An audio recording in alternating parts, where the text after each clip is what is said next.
Hello honeys, it's Yolz and welcome back to my channel, or if you're new here, welcome. I am so excited to start the year with you. We are talking all things resetting. So many of us are going through different milestones.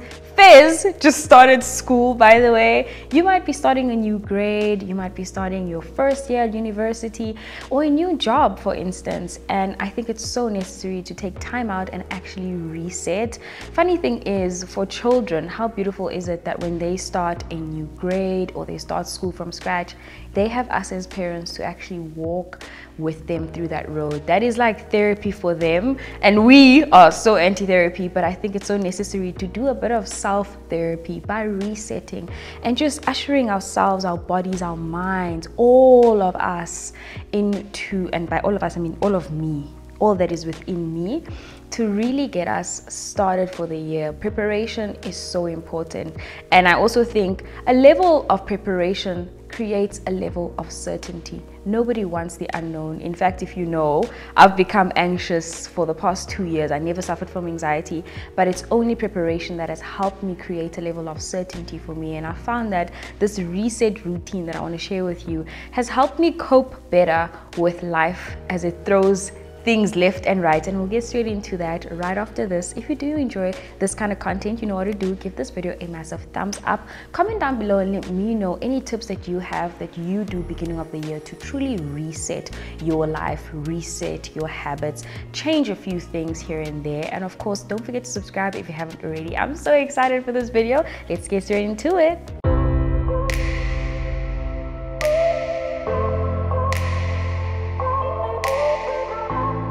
Hey there, it's Yolz channel. So before we get straight into the reset routine, I really wanted to chat about the importance of resetting. In case you don't know, why must I reset? Why is there a need for that? It is so necessary for our minds to really tap in and be in tune with what is happening in life. I feel like we live in a world that is so fast-paced. We never allow ourselves to truly get in tune and aligned with whatever's really happening. Yet, as kids, like I said, kids actually get that. They get someone to hold their hand. Like for instance, Fezzy, you know, we prepared him days before he started school that this is what school's going to be like. We even played with him and showed him, when you're playing with a child, when you're playing with a girl child, don't do this, but maybe do this. Treat kids like this. We actually had an assessment for grade R and grade 1. He's a grade less than grade R. Is that grade RR? But anyway, we actually tested him and his skills, like his writing and his tracing before, so that he actually gets used to holding a pen and how to hold it. And also the environment. We took him for a day while we were searching for schools, and he got to sit in class.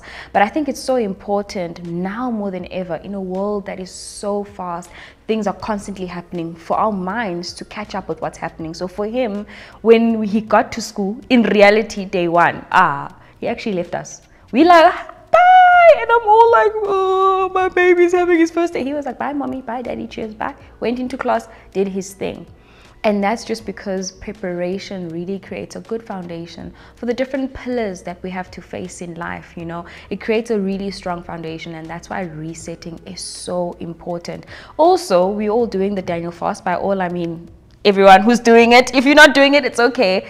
21 days is the number of days you need to reset or change any habit. So when you think about it, the Daniel fast too is a way of resetting your system and also your mind, and challenging it to not make food its god, to not make consumption and filling the body with whatever it wants, whatever it gratifies at that time, that instant gratification. It sort of pauses it and resets it. And for a lot of people, their eating habits even change. Their nutritional diet changes completely after the Daniel fast. So that is me trying to get what resetting is. Even your phone, you know, when you turn it on and off, you resetting it so that it can actually start afresh. Some people clear their phone completely before restarting it. That's how we completely reset. But our bodies, unfortunately, we don't have a button to do that. We don't have a button to just click reset.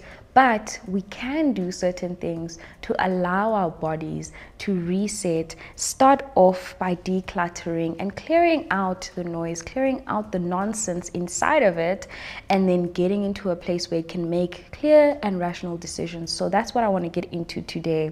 First things first with my routine. This is not every day, by the way. A reset is a once-off, like your phone. Some people reset their phones once every 3 months or when necessary, right? So you don't have to incorporate all of these into your lifestyles every single day. But I do think it's necessary when your body tells you, bah, a reset is necessary right now. The first thing I always start off with when I need a good reset, at the beginning of the year is a good time, by the way, slow mornings. I cannot emphasize to you how important it is to have a slow morning for your mind and your spirit as well. We are always in a rush. Fez just started school, so you can imagine, but it's so important for me to wake up 30 minutes or even an hour before, just to get my mind ready. Now that it's beginning, it's back to school, you know, instead of turning on the TV and hearing the news, turning on the TV and playing gospel music or slow morning music. There's actually a playlist called coffee in the morning. There's a lot of like slow jams as well, lo-fi as well. If you listen to like slow jams, it's such a good way to just calm the mind, because we are so quick to consume, and very few times or very seldom do we actually just declutter, empty the mind, and just allow it to breathe. The other thing that you can do is open up your windows and just breathe. Stretch your body as well. Kids do this when they wake up naturally. I watch Fez. In fact, I think sometimes I'm a stalker. When he wakes up, the first thing he does is like naturally stretch. If you've got a puppy or even like a pet, even the cats do that. When they wake up, they actually stretch the bodies. I think it's so important to do that, because all of a sudden you are challenging your mind not to do what's natural to it, what's become natural as an adult, to just pick up your phone and get into it, you know, or get into the shower. Oh, snap, it's late. The alarm has gone off. Slow down your morning and allow yourself to just gain some level of control, because that's the only time of the day truly that you can get control. The rest of it is you responding. Think about it. An hour into your morning, you are either responding to your husband, your mom, your family members, to WhatsApps within that hour. Some people within the first minute. In fact, let's think about it. It's your alarm. You respond to your alarm first. But if you just allow yourself, in fact, now I don't need an alarm. If you just allow yourself to get into the habit of just slow mornings, this is for me. It's not for anyone else. You might have work at 8 o'clock. Wake up earlier. If you wake up at 6, it's for you. And it's that one day in a month, maybe one day in 3 months, that you like, this is the morning that I'm taking time out. And that morning also, get into the shower and just pause. If you've got a bath, take a bath. It's not every day, so take that bath, girl. Pour your salts, make it luxurious, turn on a candle or two. Let those slow jams just like get you into the mood, and think about absolutely nothing. Not everything is important. In that moment, it is for you to just soak in. You know what? I actually did this on the morning of my wedding. My best friend woke me up, and I thought, yeah, so so she woke me up and she was like, it's super early, I know, but I've already run you your bath. I've added the bath bombs and I've added all the soap. I cried, because she allowed me to just soak in the moment, to breathe, and to allow myself to own that, because that was really truly the only thing I owned that day. Yes, it's my wedding, but I had to be on for the cameras. I had to be on for anyone shouting for my name, my attention, the caterers, this, that, the photographers, the videographers, everything else. The show must go on, but for that moment, I am the show. I'm in the bath and I'm taking it slow. And I wanted to really create that moment for you and spend enough time on the first one, because without that, that foundation is not there. That foundation is sandy, and we always need a solid foundation. The next biggest thing is prioritizing God. Start your mornings with God. So for me, in the bath, I'm praying. By that time, it's usually after I've read my Bible. I've already breathed. I've already opened up the windows. But The difference is when I'm resetting, which is what I'm trying to do now every day consciously, is to not read my Bible on my phone, but actually take the Bible, the physical Bible, and read it. It's so different because it allows me to write notes, to have a pen with me, to asterisks there, like actually make markings. And I can promise you, it's so strange, I end up reading so much more of the text than I would on my phone. Oh, I know what it is. Notifications will start coming on, and those become those distractions, and we end up not feeding our focus. But if we feed our focus, we starve our distractions. All of a sudden, when I'm reading my Bible, it is my time and my time with God, and now I'm prioritizing Him, so I'm able to listen and understand the word and the text. And that which I don't understand, I jot down.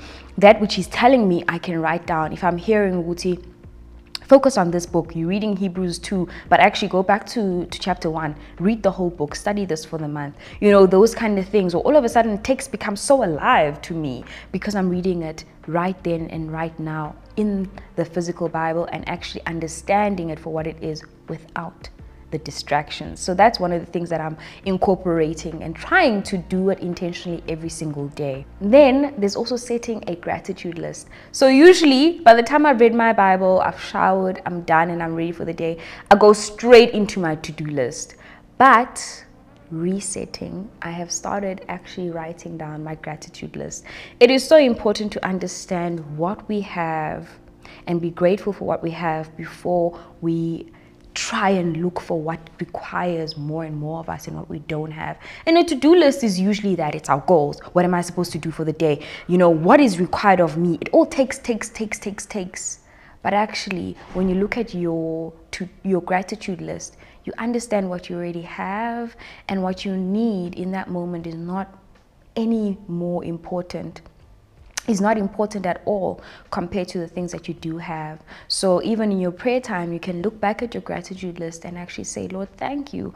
I have so much. What am I going to do with this? And then go over to your to-do list. In fact, I put it in much later, after I've stretched, after I've really started, my day my way, and I've owned the day. And then, of course, reality kicks in. An hour into your slow morning, your husband is up, your mom is up, or whoever you live with, your kids are up, and it's busy. It's showtime. In that time, you've prepared your mind for the day.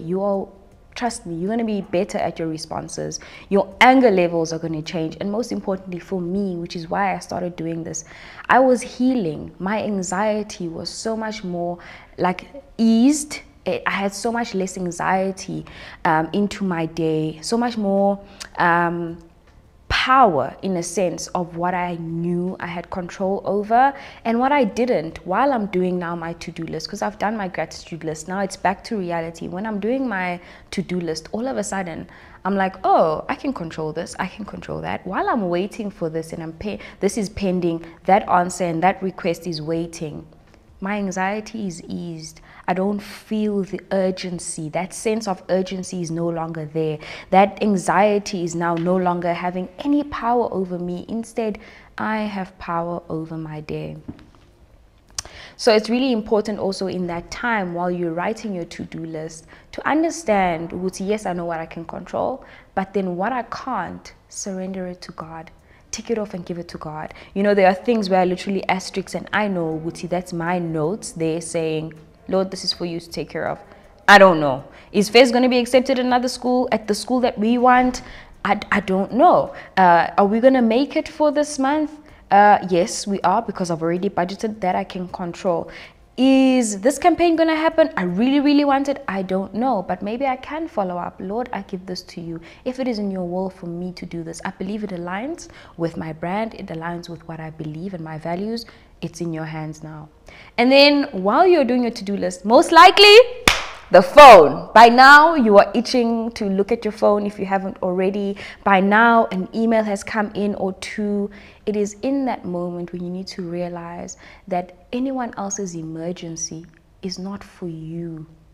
It's their urgency. It is not your emergency. It is so important for us, especially, once again, I'm going to repeat this so many times. We live in such a fast-paced world that mamunda tataza, yapitizela. Now we are pitizela. slow down.